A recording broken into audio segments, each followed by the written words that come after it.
সার্বভৌমত্ব ক্ষুণ্ণ হলে কাউকে ছেড়ে দেয়া হবে না বলে হুঁশিয়ার করেছেন বিদায়ী সেনাবাহিনীর প্রধান জেনারেল এস.এম. শফিউদ্দিন আহমেদ। বা কোনো কারণে যদি আমাদের সার্বভৌমত্ব ক্ষুণ্ণ হয় তাহলে তো আমরা ছেড়ে দেব। বাংলাদেশ সহ দক্ষিণ এশিয়ায় নানা কারণে আলোচিত ডোনাল্ড লু। দ্বাদশ জাতীয় সংসদ নির্বাচনের আগে ও পরে বারবার আলোচনায় এসেছে এ দেশটি। কখনো আলোচনা হয়েছে সুষ্ঠু নির্বাচন নিয়ে, কখনো ভিসা নিষেধাজ্ঞা, আবার কখনো রাজনীতি কিংবা ডক্টর ইউনূস প্রসঙ্গে। এবার সব ছাপিয়ে বাংলাদেশ নিয়ে নতুন এক বার্তা দিয়েছে যুক্তরাষ্ট্র। কি সেই বার্তা? খেলার নাম বাবাজি। এখন সব দিক থেকে আসলে ঠেলা পড়তেছে। দেখেন একের পর এক কাণ্ড করতেছে মার্কিন যুক্তরাষ্ট্র, তারপরে আরো অনেক ভাবে কিন্তু চাপের মধ্যে পড়েছে এই মুহূর্তে সরকার। তো বিস্তারিত ভিডিও রয়েছে, চলুন আমরা এখানে দেরি না করে সেই বিস্তারিত ভিডিওটাকে দেখে আসি।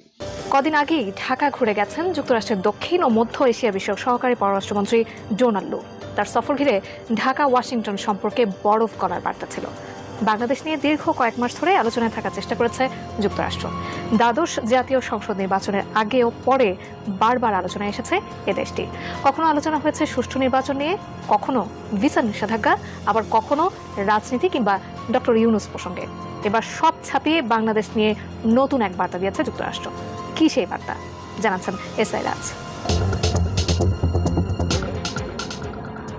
গেল মে মাসের মাঝামাঝিতে বাংলাদেশ সফর করেন যুক্তরাষ্ট্রের দক্ষিণ ও মধ্য এশিয়া বিষয়ক সহকারী পররাষ্ট্রমন্ত্রী ডোনাল্ড লু। এই সফরে তিনি বাংলাদেশের পররাষ্ট্রমন্ত্রী, তথ্য প্রতিমন্ত্রী, প্রধানমন্ত্রীর বাণিজ্যিক বিষয়ক উপদেষ্টা সহ ঊর্ধ্বতন কর্মকর্তাদের সাথে বৈঠক করেন। তার সফর ঘিরে ঢাকা ওয়াশিংটন সম্পর্কে বরফ গলার বার্তা ছিল।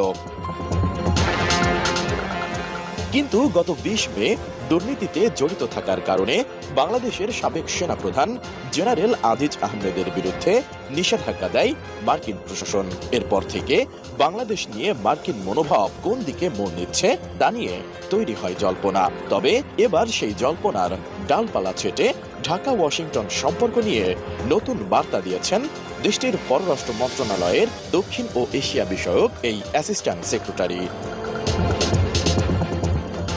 সম্প্রতি ভয়েস অব আমেরিকাকে দেওয়া এক সাক্ষাৎকারে ডোনাল্ড লু বলেন, দুর্নীতির বিরুদ্ধে লড়াইয়ে বাংলাদেশের জনগণের সঙ্গে আছে যুক্তরাষ্ট্র। দুই দেশের সম্পর্ক জোরদার করার ব্যাপারে আশাবাদ ব্যক্ত করে লু বলেন, আমরা পেছনে নয়, সামনের দিকে তাকাতে চাই। বুধবার সাক্ষাৎকারটি প্রকাশ করে মার্কিন এই সংবাদ মাধ্যম।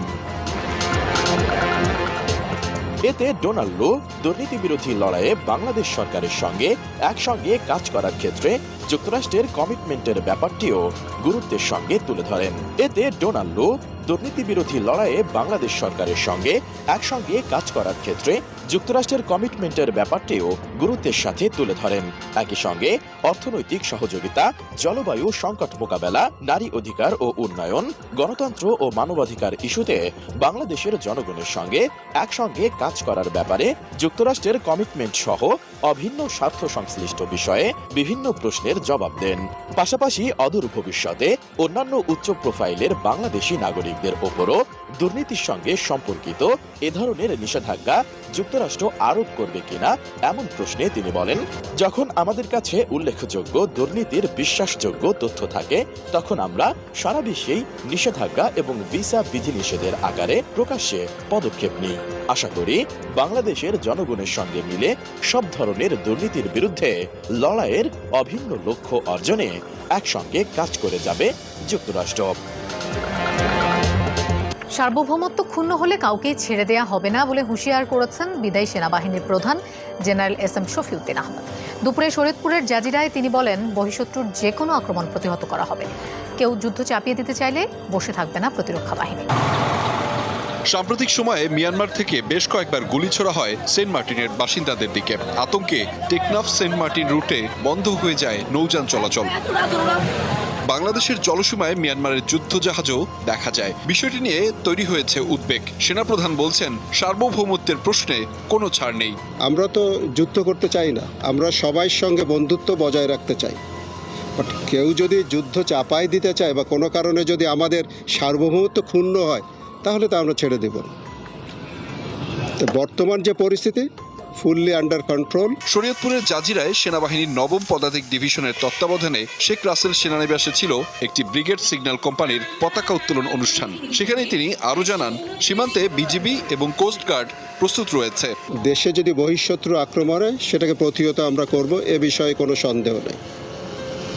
বর্তমানে যে ধরনের সমস্যা ওখান থেকে হচ্ছে, বর্ডারে কিছু কিছু বর্ডার ভায়োলেশন, এটা কিন্তু আমাদের ওখানে বর্ডার গার্ড আছে, আমাদের কোস্ট গার্ড আছে, তারা বিষয়টা সম্পূর্ণ তদারকি করছে এবং সরকারের নির্দেশ অনুযায়ী কিন্তু প্রয়োজনীয় ব্যবস্থা নিচ্ছে।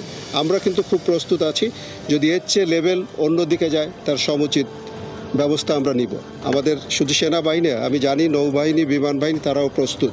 সেনাপ্রধান বলেন, বিষয়টি নিরসনে কূটনৈতিক ও স্বরাষ্ট্র মন্ত্রণালয়ের প্রচেষ্টা ব্যর্থ হলেই প্রতিরক্ষা বাহিনী নামবে।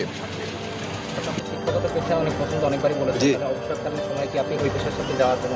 শিক্ষকতার পেশা আমার খুবই পছন্দের। আমার পিতাও শিক্ষক ছিলেন, আমার মেয়েও শিক্ষকতা করছে মেডিকেল কলেজে, আমার ছোটো বোনটাও অ্যাসোসিয়েট প্রফেসর, যে আবার এমপিও। আমরা শিক্ষা খুব ভালোবাসি, এর সাথে অ্যাসোসিয়েটেড থাকতে পারলে এর চেয়ে আনন্দের আর কিছু নেই। আমি সুযোগ খুঁজব, মানুষ গ্রহণ করলে। আমার একটা ফিলোসফি আছে, wisdom has no value unless you share with others.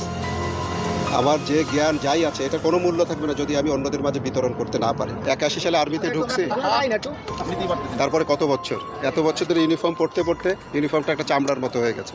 এটা খুলতে হবে, ভাবলে মনটা খারাপ হয়।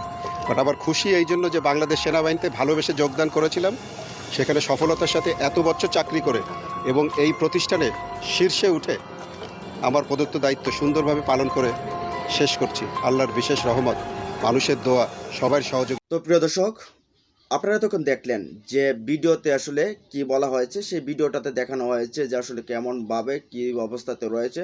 টালমাটাল একটা অবস্থা, দেশের যে পরিস্থিতি, সেখানে এই পরিস্থিতিতে মার্কিন যুক্তরাষ্ট্রের কিন্তু মার্কিন যুক্তরাষ্ট্র ঠিক ইগলের মতো, যেখানে আসলে ছবল দেখে সেখান থেকে আসলে কোনো কিছু না নিয়ে তারা ছাড়ে না, এরকম একটা পরিস্থিতি দেশের ভিতরে কিন্তু এখন একটা এই তৈরি হয়েছে, একটা পরিস্থিতি তৈরি হয়েছে। তো সরকারের মধ্যে ইতিমধ্যে একটা আতঙ্কের ভাব রয়েছে। মার্কিন যুক্তরাষ্ট্র কিন্তু একের পর এক বিভিন্নভাবে, তারপরে আরও অনেকগুলো এই বিষয় নিয়ে কিন্তু ইতিমধ্যে অনেকটা রহস্যের দানা বেঁধেছে। তো ভিডিওটা দেখতে পেরেছেন আপনারা, এই বিষয়ে আপনাদের মতামত একটা কমেন্ট বক্সে জানিয়ে দিন। ভালো থাকুন, সুস্থ থাকুন, আল্লাহ হাফেজ।